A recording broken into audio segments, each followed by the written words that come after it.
예제 2번 같이 볼게요. 감염자 수가 시간에 따라 증가한다면 DIT over DT는 어떻게 해석되는가라고 되어 있는데, 자, SIR 모델에서 두 번째 식을 봅시다. 자, 두 번째 식이 이제 의미하는 바를 같이 보려고 해요. DIT over DT는 뭐였다? 그쵸? I라고 하는 감염자의 시간에 따른 변화율이죠. 감염자가 늘어날 것인가, 줄어들 것인가. 이렇게 생각해 보면 당연히 이 시기에 중요한 값인 거죠. 왜냐하면 감염자가 앞으로 늘어날지, 시간에 따라서 늘어날지 줄어들지를 알 수 있으니까. 자, 그래서 만약에 DIT over DT가 0보다 크다라고 한다면 어떻게 해석할 수 있나요? I라는 감염자의 집단이 시간에 따라서 변화율이 증가한다. 자, 변화율이 뭐였죠? 우리 앞에서 접선의 기울기와도 같다. 즉, I라고 하는 이 함수를 우리가 이렇게 표현할 수 있다면, 그죠? 자, 여기에서 시간, 이 축을 시간축이라고 했을 때, 이것은 I라는 집단이라고 하면, 자, 시간에 따라서 감염자가 증가한다. 라고 했을 때, 자, 여기에서 접선을 그리고, 여기에서 접선을 그려보고, 여기서 접선을 그려보면, 접선이 항상 지금 접선의 기울기가 양수죠.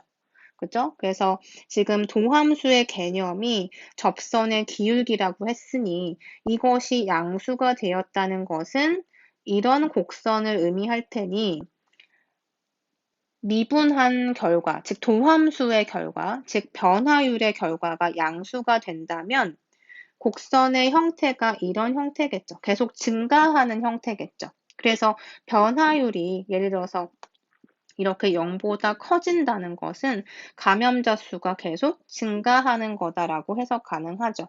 그래서 우리가 지금 이 두 번째 식에서 이 값을 0보다 크다라고 일단 생각을 해보면 어떻게 될 것인가? 즉, I라고 하는 감염자는 증가할 것이다 라고 생각할 수 있는데요. 여기에서 지금 이 텀을 가지고 와봅시다. 베타 IS 마이너스 감마 I. 자, 이게 0보다 크대요. 그러면 이게 무슨 말일까요? 똑같은 말은 자, 양변을 I로 나눠볼게요. I라는 집단이 0이 아니라는 가정하에 그러면 베타 S 마이너스 감마가 0보다 클 것이고 베타 S 나누기 감마 다시 베타 S는 감마보다 크고 그리고 양변을 감마로 나눠주면 베타 S 나누기 감마가 1보다 커지겠죠. 그죠? 자, 그래서 지금 여기서 보면 결국엔 자, 이런 결과를 얻을 수가 있는데 여기에서 우리가 이 베타 S 나누기 감마를 뭐라고 부르냐면 R0 또는 R0 이렇게 불러요. 그래서 굉장히 중요한 개념인데 R0라고 하면 이것은 아래에 소개가 되어 있어요. 기초 감염 재생산 지수라고 해서 Basic Reproduction Number라고 불러요. 그래서 여러분이 요즘 기사나 또는 뉴스를 보면 굉장히 많이 접했을 거예요. 관심 있게 들었다면. 그래서 Basic Reproduction Number가 몇이 됨에 따라서 우리는 어떻게 예상을 하고 있다. 이런 것들 인터넷 기사에서도 굉장히 많이 볼 수 있고요. 그리고 R0라고도 하고 이렇게 기초 감염 재생산 지수라고 부르기도 해요. 이것이 왜 중요하며 이것을 왜 정의했을까 보니까 우리는 어떤 상황을 기대할까요? 감염자의 수가 시간에 따라서 증가하는 게 아니라 감소하는 것을 원하죠. 그것을 기대하고 있고요. 하지만 반대로 증가하는 상황에 대해서 고려를 해보니까 증가한다고 했을 때 이 수치를 정리해 보니까 이 값이 1보다 커지더라 라는 결과를 얻었어요. 그죠? 그런데 일단 이 식을 다시 한번 들여다보면 베타 S 나누기 감마는 자, 베타라고 하는 값이 우리 앞에서 정의했죠. 베타라고 하는 건 타우 곱하기 라지 n분의 n이다. 그쵸? 그리고 감마분의 1. 우리 앞에서 감마를 1/, D라고 했죠. 감염 기간의 역수다. 그러니까 D라고 하는 이 값은 감마분의 1이 되겠죠. 그래서 역으로 보면 여기 지금 감마분의 1, 이 부분이 D가 되는 거예요. 맞나요? 그리고 S를 곱해준다. 그래서 지금 베이직 리프로덕션 넘버, 베타 S 나누기 감마는 이렇게도 표현할 수 있네요. 그쵸? 그래서 이걸 이제 해석해 봅시다. 자, 해석해 보면, 자, 듀레이션, 감염시킬 수 있는 기간, 남을 병에 걸리게 할 수 있는 기간을 의미하는 거죠. 그리고 S는 전체 집단이고요. 건강한 사람의 집단이고, 타우는 뭐였어요? 타우는 우리 앞에서 보면 전달률, 트랜스미서버러티였죠. 그리고 라지 N은 전체 사람의 수, 즉 N이라고 하는 것은 S라는 집단과 I라는 집단과 R이라는 집단 다 더한 거겠죠. 모든 사람을 의미하는 거니까. 그 중에서 스몰 n은 내가 접촉한 사람, 그쵸? 접촉한 사람의 명수. 이렇게 볼 수가 있어요. 그죠? 그러면 예를 들어서, 자, 초기 시점으로 가봅시다. 그러니까 시점이 0일 때 한번 생각을 해보면 그때는 라지 n과 s와의 관계를 비교했을 때 n은 s 더하기 i 더하기 r인데 처음에 최초 시점에서는 감염자가 없고 회복할 사람도 없잖아요. 그렇기 때문에 s가 거의 n에 가까운 거죠. 그냥 s가 n인 거예요. 그래서 이것은 거의 1에 가깝겠죠. 초기 시점이라고 한다면. 자, 그렇다면 이때 R0라고 하는 베이직 리프로덕션 넘버는 여기에다가 대입을 살짝 해봤을 때 n분의 s가 1에 가깝기 때문에 나머지만 보면 d 타우 곱하기, 그쵸? 남은 것만 쓰면 n 곱하기 d 이렇게 되겠네요. 그쵸? 그러면 n이라고 하는 것은 접촉하는 사람이잖아요. n이 우리가 접촉 횟수라고 정의했죠. 접촉 횟수. 그러니까 몇 명이나 만나는가 이건데 이 접촉 횟수 줄일 수 있나요? 당연히 줄일 수 있죠. 우리 지금 그래서 학교 못 가고 있잖아요. 접촉 횟수는 이제 사회적인 규칙에 따라서 접촉 횟수 줄일 수 있죠. 그리고 D라고 하는 것은 뭐였어요? 듀레이션이니까 줄일 수도 늘릴 수도 없겠죠. 왜냐하면 듀레이션은 감염 기간이라고 했어요. 즉 타인에게 전파할 수 있는 기간이니까 이미 결정된 거예요. 그죠? 이거를 어떻게 뭐 늘리고 줄이고 할 수가 없는 거죠. 한번 걸려서 회복될 때까지는 정해져 있잖아요. 자, 그러면 타우는 어떻게 되죠? 타우는 transmissibility. 그래서 앞에서 우리가 뭐라고 얘기했었냐면 전달률이라고 했네요. 그러면 전달률은 앞에서도 얘기했지만 10번 중에서 한 번 전염시킬 수 있는 사람이 마스크를 쓰고 다니면 그보다는 덜 전염시킬 수 있잖아요. 이걸 완전히 그 접촉 자체를 제거하는 거니까. 그래서 타우도 사실 줄일 수 있는 팩터고, 그리고 접촉 횟수, n도 줄일 수 있는 팩터예요. 하지만 d는 사실 고정된 값이라고 생각해도 우리가 이 베이직 리프로덕션 넘버 자체를 줄일 수 있는 방법은 있다는 거죠. 접촉 횟수도 우리가 사회마다 다른 거죠. 뭐 예를 들어서 대구시에서 뭐 어떤 특정 지역에서 갑자기 전염병 환자가 많아졌다. 그러면 조금 더 규제가 강해지는 거고. 우리 지금 뭐 거리두기라는 것도 2단계에서 1단계로, 1단계에서 2단계로 계속 왔다 갔다 하고 있죠. 그런 것들도 역시 마찬가지. 그런 것들에 의해서 접촉 횟수를 조절할 수가 있다는 거죠. 사회마다 다른 거예요. 그러니까 규칙을 어떻게 하느냐, 그리고 우리가 어떤 규율을 만드느냐, 그런 것들에 따라서 또 움직이는 값들인 거죠. 자, 그래서 이제 R0라고 하는 값이 중요하다는 거예요. 왜냐하면 여기서 보면 R0라고 하는 것은 이렇게 계산이 되는데 R0는 자, 여기에 의미를 다시 한번 생각해 보면 자, 병에 걸렸을 때 그죠?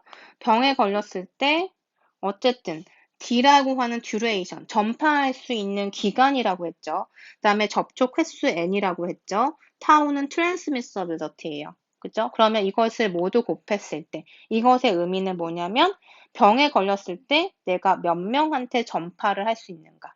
이렇게 해석이 되는 거예요. 몇 명에게 전파 가능한가. 그쵸? 그러면 만약에 R0라고 하는 값이 1이 나왔다? 그럼 그거는 한 명한테 내가 전파할 수 있다는 얘기예요.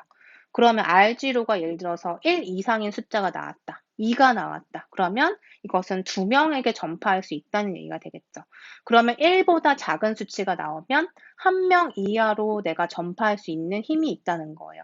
따라서 R0라고 하는 게 하나의 지표가 돼서 R0가 굉장히 큰 숫자가 되면 이건 팬데믹이 굉장히 오래 유지될 수 있는 가능성이 있는 거고 1보다 작으면 그래도 잠식될 수 있는 가능성이 있는 거죠. 그래서 우리는 계속 R0라는 수치를 계속 계산하는 거예요.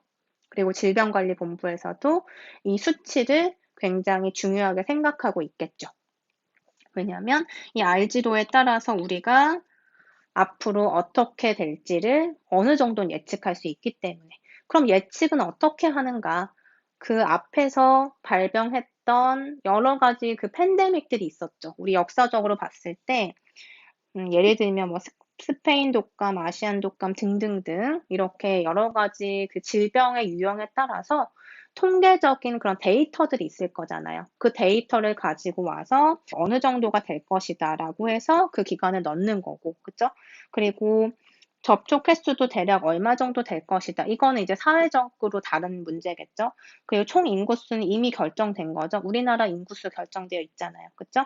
하지만 전달률이라고 할지 이런 특정한 확률은 앞선 그 발병되었던 병들을 가지고 또는 비슷한 상황에서 그때 통계값들을 가지고 와서 확률값은 이제 주어지는 거예요. 그런 데이터들을 우리가 가지고 와서 실제 우리 지금 상황에서 이제 적용을 해보는 거죠. 자, 그래서 일단 R지로가 몇 명에게 전파할 수 있는가를 따지는 수치이기 때문에 굉장히 중요하다. 그래서 R지로가 우리는 1보다 작기를 기대하고 있다라는 거예요. 그죠? 자, 그래서 데피니션 아래 다시 보면 최초 감염자가 전염시키는 사람의 수를 우리가 기초 감염 재생산 지수, 베이직 리프로덕션 넘버라고 한다. 말 그대로 사람을 리프로듀스 하는 거예요. 그러니까 감염자를 만들어내는 거죠. 그래서 이런 이제 얘기를 하고 있는 거고, 지금 예제에서도 보면 R지루가 2다라고 하면 한 감염자가 2명을 감염시킨다. R지루가 1보다 크면 최소 한 사람 이상이 추가적으로 감염 가능하다. 그 다음에 SIR 모델 다시 돌아가서 보면, 자, 한번 상황을 다시 봅시다. 이제 여러분들이 여기 들어가는 팩터들에 대해서는 정리가 되어 있어요. 자, 여기 보시면 베타는 아까 뭐라고 했냐면 우리 아까 정의했었죠. 베타는 전염률이다. 그 다음에 여기 보이는 감마는 뭐였나요? 감마는 회복률. 그쵸? 여기도 감마 회복률이죠. 잘 보면은 모델이 지금 여기 1번식, 2번식, 3번식이라고 했을 때 1번식에서 마이너스가 붙었던 게 2번식에선 플러스로 들어가 있어요. 그죠? 이거 잘 보세요. 그리고 2번식에서 마이너스로 들어간 게 3번식에선 또 플러스로 들어가 있어요. 자, 해석 한번 해봅시다. 1번식에서 보면 아까 얘기했듯이 전염률에다가 그러니까 감염자랑 멀쩡한 사람들을 곱해서 만났어요. 그러면 이 전체는 이제 감염된 사람이니까 그만큼 빠져나간다라고 해서 마이너스가 붙은 거예요. 근데 2번식을 보면 이제 여기에서 계산된 감염된 사람은 어디로 넘어갈 수밖에 없죠? 우리가 이렇게 S라는 집단이 있고 I라는 집단이 있고 R이라는 집단이 있다고 했을 때 결국에는 지금 순서가 S에 있던 사람이 I로 가는 거예요. 그쵸? 물론 전체 S가 I가 되는 건 아니지만 S에 있는 일부의 사람들이 감염이 되면 I라는 집단에 소속이 되는 거죠. 그 다음에 I라는 집단에 있는 사람들은 치료를 통해서 리커버드가 될 거예요. 그쵸? 그러니까 순서가 이렇게 된다는 거죠. 그래서 지금 여기 베타 IS만큼 감염됐기 때문에 그 사람들은 들어오는 입장이라서 플러스로 들어오는 거예요. 두 번째 식에서는 즉 I라고 하는 감염된 사람의 변화율이니까 그만큼 들어와야지 맞는 거죠. 플러스로 해서 그 다음에 I라는 집단에서 나가는 사람은 누가 될까요? 지금 얘기했듯이 그쵸. 회복된 사람들은 I 집단에서 없는 사람들이잖아요, 더 이상. 그래서 I라는 집단의 사람들의 회복률을 곱해주면 회복된 사람들이 될 거예요. 그래서 회복된 사람들은 빼줘야 되죠. 그쵸? 그게 이제 변화율이 될 거고. 그다음에 3번은 RT에 대한 변화율인데 회복된 사람들은 어떻게 변화가 될 것인가 생각해 보면 그쵸? I라는 집단에서 이제 RT 입장에서 보면 이렇게 들어오는 거죠. 그러니까 여러분이 입장 차이를 생각해 보면 돼요. 자,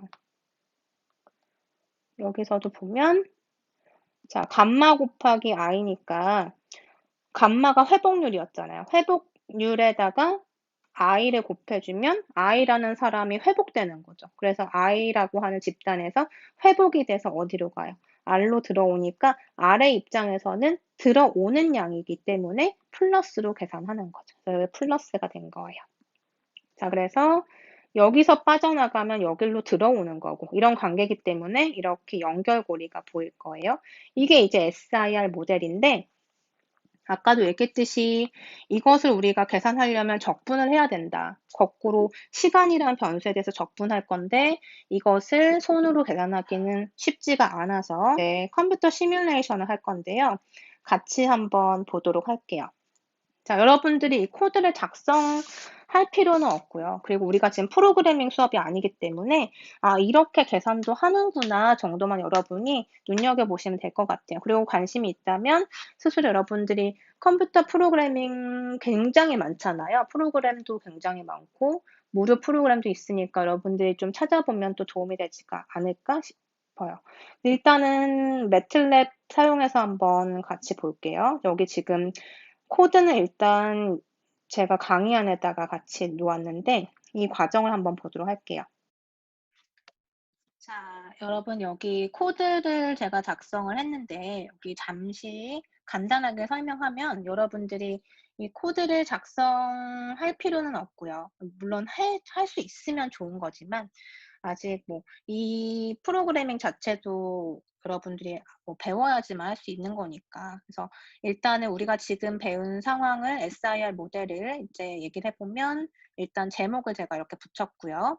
그리고 파라미터 셋을 썼어요. 그래서 앞에서 언급했던 트랜스미서빌리티, 그러니까 얼마나 전염시킬 수 있는가, 발생률이라고 했죠. 그러니까 0.001이라고 뒀는데 뭐 0.01이라고 하면 100명 중에 1명 감염되는 거 이렇게 생각하면 되고 그건 이제 우리가 통계적인 어떤 기준에 따라서 넣어주게 되겠죠. 그러니까 데이터를 많이 수집해서 정확한 정확도를 높일 수가 있겠죠. 우리가 그냥 마음대로 집어넣을 수 있는 값은 아닐 거예요. 그리고 듀레이션은 내가 전파시킬 수 있는 기간이라고 했는데 31일이라고 하면은 한 달이라고 보면 되고 21일 하면 21일인 거고 이렇게 보실 거고요. 그다음에 접촉 횟수를 150, 즉 내가 하루에 150명을 만난다라고 가정하고 일단 생각해보고 뭐 100명이면 100명. 그리고 오늘 집에서 잠깐 나갔다 와서 10명 만났을 수도 있고요. 이렇게 조절할 수 있는 거고 우리나라 N, 나지 전체 N을 5천만이라고 한번 가정해보고 그리고 T는 이제 전체 시뮬레이션 기간이에요. 그래서 365일, 1년을 잡을 수도 있고요. 대략 2년 잡으셔도 돼요. 이렇게 할 거고 지금 코드는 매틀랩으로 지금 수행하고 있고요. 그다음에 DT는 뭐냐면 시간 단위라서 1시간. 그러니까 1일을 우리가 기준 듀레이션 데이로 지금 모든 것을 1일로 맞췄기 때문에 그 시간 타임은 시간 단위로 해서 쪼개봤어요. 1 나누기 24면 24시간으로. 그래서 이제 우리가 이제 또 필요한 값들이 발생률, 회복률, 기초 감염 재생산 지수. 그래서 앞에서 설명한 값들을 그대로 넣어준 거예요. 그쵸? 그리고 이제 이렇게 이 파라미터 값들을 이렇게 똑같이 쓴 이유는 그래야지만 나중에 코드를 봤을 때 기억도 잘 나고 헷갈리지도 않고 해서 대부분 이렇게 좀 다 따라가려고 하는 거죠. 이렇게 이름을 명시할 때는. 자, 이렇게 해서 발생률, 베타, 감마 정의한 거, 회복률까지 넣었고 R, G로 기초 감염 재생산 지수도 그대로 넣어줬고요. 그죠? 그리고 variable은 time, 지금 이제 매틀랩에서의 구조는 이렇게 0부터 dt 간격으로 라지 t까지 시뮬레이션 하겠다. 뭐 이렇게 해석할 수 있는데 이게 이제 프로그램에 따라서 이렇게 표현을 쓰기도 하고 다른 표현을 쓰기도 해요. 이건 여러분이 뭐 C 언어를 하든 뭐 파이썬을 하든 뭐 여러 가지 이제 약간 툴이 다른 경우도 있고 그렇죠. 뭐 비슷한 경우도 있고.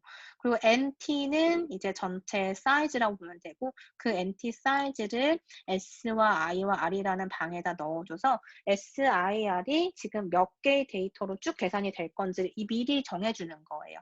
즉, 이 SIR이 이제 계산이 돼서 365일 동안 지금 우리가 만약에 계산한다고 하면 그쵸. 365일 동안 계산한다고 하면 그 365일마다 매일매일 그 값을 계산한 값을 어딘가에 저장해야 되잖아요. 그 저장 공간을 마련해 주는 작업이에요. 이렇게 일단 넣었고 그다음에 이니셜 컨디션은 우리가 지난 시간에 예제에서도 풀었다시피 이니셜 밸류 프로블럼, 초기값 문제라는 게 있어서 이제 처음 시점에서 얼마냐를 주어야만 그것이 이제 처음 시점을 시작으로 해서 줄을 풀리는 거죠, 문제가. 다음 날은 얼마가 되고 그다음 날은 얼마가 되고 마치 점화식 푸는 것처럼.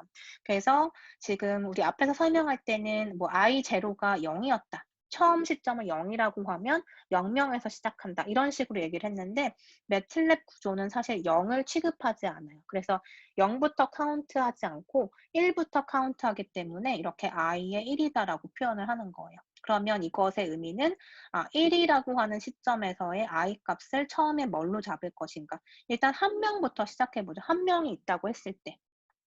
그리고 S의 1은 뭐가 될까요? 이제 감염이 될 수 있는 대상인 거죠. 그러니까 전체 인구에서 I1을 빼주면 되고 그다음에 R1은 회복되는 사람인데 초기 시점에는 뭐 회복할 사람이 어디 있겠어요. 그러니까 아무도 없는 거죠. 이런 식으로 볼 수 있고 자 처음에 시작할 때 이미 10명이 있었다라고 시작해도 괜찮죠. 현재 상황을 고려해서 100명이 시작되면 100명으로 시작하는 거고요. 이렇게 넣어줄 거고 그다음에 보면 타임 이터레이션이라고 해서 지금 S와 I와 R을 시간에 따라서 쭉 풀어서 계산하는 결과를 여기에다 담아줄 거예요.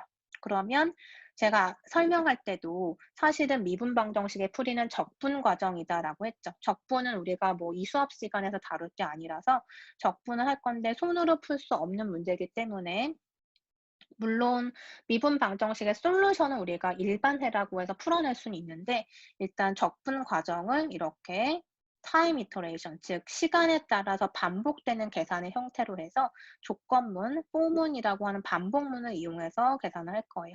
그리고 나서 이제 전체적인 그림을 그릴 건데 S와 I와 R의 상황을 시간 t에 맞춰서 어떻게 변화하는지를 보려고 하고요. 그리고 누가 S고 누가 I고 누가 R인지 표현해 주기 위해서 이제 레전드, 범례를 준 거고. 이 코드를 이제 한번 실행을 해볼게요. 자, 실행을 하니까 우리 앞에서 지금 플라팅 세팅해 놓은 거대로 지금 그림이 그려졌는데 이 그림을 한번 봅시다. 여기 지금 범례를 이제 SIR 보이게끔 색깔 지정을 해서 여러분들이 확인할 수 있을 텐데 지금 총 인원은 5천만 명이었죠, 우리. 그래서 S라고 하는 집단의 그 추이를 보시면 지금 0부터 365일까지 1년치를 지금 계산을 한 거고 S라고 하는 집단은 감염 가능한 건강한 사람들이었는데 지금 초반에 이렇게 인구가 5천만에서 조금씩 줄어들다가 갑자기 확 줄어들면서 자, 이렇게 감소하고 있는 거 보실 수 있죠. 그리고 반대로 I라고 하는 집단은 감염된 사람들이었잖아요. 감염된 사람들은 처음에 우리 시작 이니셜 조건은 1이라고 뒀었죠. 즉, 감염된 사람 1명이라고 시작을 했을 때 처음 시점에서는 1이었다가 점점 빨간색 그래프 따라가 보면 150일부터 약간 상승을 하면서 피크를 칠 때가 언젠가요? 150일에서 200일 사이에 이렇게 굉장히 많아지죠. 인원이 많아졌다가 다시 감소세로 이렇게 줄어들게 되네요. 그 다음에 R이라고 하는 집단은 뭐였냐면 리커버드였죠. 그러니까 회복된 사람들이에요. 그러면 처음에 생각해 보면은 감염된 사람이 한 명밖에 없으니까 회복되는 사람도 일단 없겠죠. 처음 시점에서 없다가 점점 계속 증가하고 있는 거 볼 수가 있어요. 자, 그 얘기는 처음에 S라는 집단의 사람들은 건강한 사람들인데 감염자랑 접촉을 함으로 인해서 어쨌든 이 집단 자체는 인원이 줄어들 수밖에 없겠죠. 시간이 지남에 따라서. 그 다음에 I라는 집단은 감염된 사람들이니까 처음에는 몇 명 없다가도 언젠가는 점점 증가해서 최고치를 찍고 그 다음에 어떻게 될까요? 우리가 뭐 백신이든 뭐든 우리가 어쨌든 치료가 가능할 테니까 그것에 의해서 점점 다시 감소하는 형태가 될 거고 그 다음에 R이라고 하는 집단은 리커버드였으니까 처음에는 뭐 굉장히 적은 수였다가 이제 점점 회복되는 사람들 회복돼서 이제 다시 건강한 상태로 가는 형태인 거죠. 그래서 이런 R이라는 집단은 점점 증가하는 추세가 될 것이다. 그래서 1년 단위로 지금 시뮬레이션 한번 해본 거고요. 만약에 여러분들이 여기서 단 2년으로 한번 해보고 싶다. 2년 단위로 하고 싶다. 그러면은 365 곱하기 2. 뭐 2년 단위로 한번 다시 해볼까요? 자, 2년 단위로 했더니 자, 여기 그림을 한번 볼게요. 그림이 조금 달라졌죠.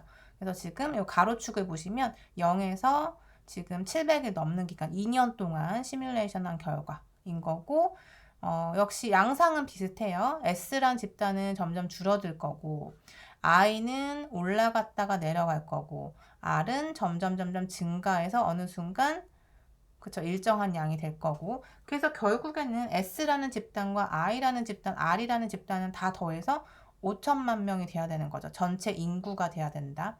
자, 그리고 최종 피크 찍는 시기가 100에서 200, 200일 거의 근처네요. 200일쯤 되면은 감염자 수가 굉장히 커지는 거죠.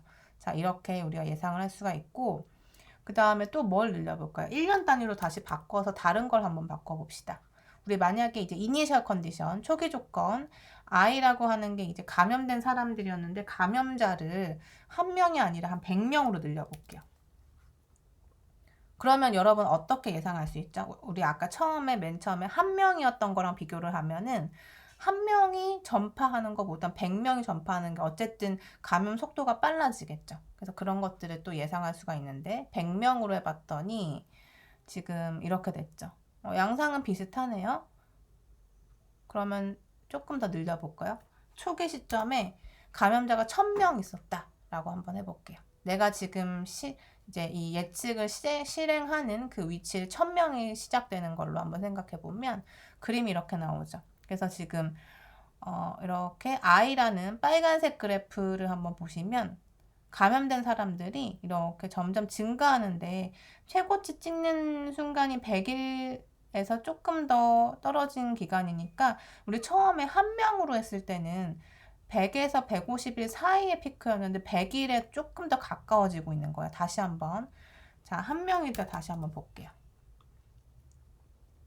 자, 한 명일 때는 그쵸? 150에서 200일 사이였군요. 그러니까 기간이 그 감염자 수가 엄청 커지는 그 최고치를 찍는 순간이 어쨌든 그 시작점으로 시작해서 150일 이후 200일 근처에서 최고점이 되는 거예요. 그러니까 진행 속도가 조금 느리다고 생각할 수 있죠. 근데 1000명이다. 처음에 감염자 수가 1000명이다라고 해서 시작을 해보면은 자, 이렇게 보면은 100일 근처에서 지금 이미 최고치죠. 당연한 예상 결과죠. 여러분, 감염자가 많으면 많을수록 어쨌든 그 최고로 이제 감염자 수가 많아지는 시기가 더 짧아질 거 아니에요. 그래서 이렇게 또 우리가 예상한 결과를 이렇게 또 확인할 수가 있는 거죠. 자, 그리고 또 뭘 한번 조절을 해볼까요? 이렇게 여러분들이 코드를 작성하고 나서 이렇게 다른 텀들을 조절을 해보면서 시뮬레이션 해보면은 이제 결과 해석이 또 중요한 거죠. 여러분한테 코드를 뭐 짜봐라 이런 얘기는 아니지만 어쨌든 이런 결과를 우리가 해석을 할 수 있으면 어쨌든 이번 그 수업에서는 여러분들이 잘 해낸 것 같아요. 그러니까 잘 해석을 할 수 있으면 그러니까 전염병 모델이 이런 거고 그리고 이런 텀들이 들어가는데 이렇게 해석을 할 수 있다. 이렇게 여러분들이 잘 이해하면 되고 그리고 지금 자 일단 한번 다시 볼게요. 자, 이런 그림을 보고 생각해 보면 이게 이제 정확하게 일치하진 않죠. 왜냐하면 정확하게 일치한다면 우리 지금 뉴스에서 보는 예측하는 결과들도 딱 맞아 떨어져야 되는데 그렇지 못한 이유는 지금 우리 SIR이라고 하는 이 모델 자체가 굉장히 심플한 모델이잖아요. 그러니까 여기 말고도 또 다른 팩터들이 당연히 들어가야 되겠죠. 여기서 보시면 우리가 지금 넣은 값들이 발생률, 회복률 이런 것들만 이제 집어넣는데 여기에서 또 우리가 뭐 방역 수칙에 따라서 어떤 확률이 또 달라질 수 있고 여러 가지 확률들이 존재하겠죠. 그런 것들이 또 추가로 들어가야지만 조금 더 정확한 예측을 할 수 있다. 근데 이건 지금 전체적으로 어떤 전체적인 아주 큰 그림이라고 해야 될까요? 아주 큰 그런 형태로 표현을 한 거기 때문에 여기에서 조금 더 다른 텀들이 추가가 돼서 예측을 해야 되는 거죠. 그래서 이런 모델링 자체를 개발하는 게 굉장히 중요한 거예요. 우리 SIR 모델은 굉장히 단순했잖아요. 텀들이 몇 개 없었죠. 그래서 아주 정확하진 않지만 이런 양상을 보인다라는 거 정도만 확인할 수가 있고 여기에다가 여러 가지 또 다른 텀들이 추가가 되면 조금 더 정확한 예측 결과를 얻을 수가 있어요. 그래서 이제 우리 뉴스에서 항상 이제 보도가 되고 있죠. 어떻게 예측하고 있다. 뭐 1000명이 넘을 것이다. 감염자 수가 뭐 2000명을 넘어설 것이다. 이런 것들이 다 이렇게 기초 감염 재생산 지수랑 그리고 나머지 그 모델링을 통해서 이제 우리가 예측을 하고 있는 거예요. 자, 그래서 아래 예제 3번 문제 보시면요. 지금까지 제가 얘기한 거, 그리고 결과물 같이 지금 본 거랑 똑같은데, 자, 초기값, 우리가 아까 뭐라고 했나요? 초기값이라는 것은 요 0이라는 게 타임을 얘기하는 거다.